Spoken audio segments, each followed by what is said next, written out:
Pisači su uređaji pomoću kojih se tekst i grafika iz računala ispisuju na papir.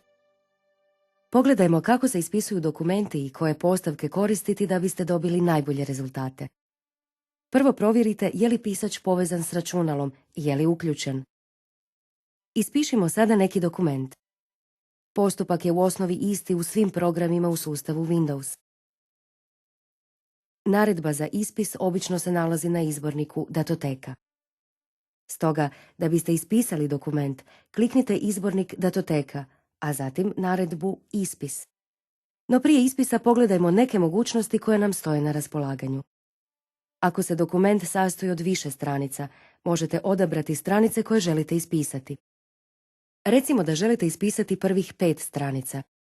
U tom ćete slučaju ovdje u okvir stranice upisati 1/5. Ako želite ispisati samo drugu i četvrtu stranicu, upišite 2,4. Ovako. Odjednom možete ispisati i više primjeraka. U okvir broj kopija upišite željeni broj primjeraka.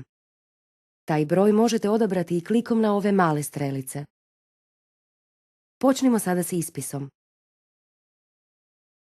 Tijekom ispisa dokumenta na dnu zaslona pojavit će se ovaj simbol.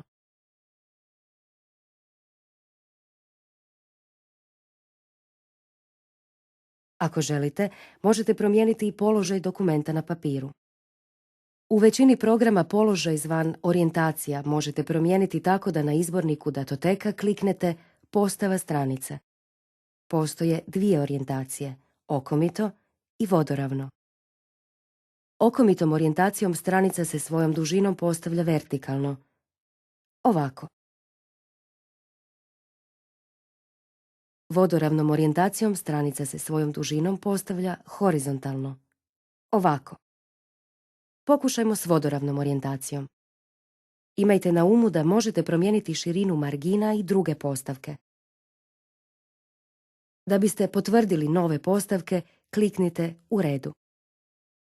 Ovaj je dokument sada spreman za ispis, ali prije toga pogledajmo kako će izgledati.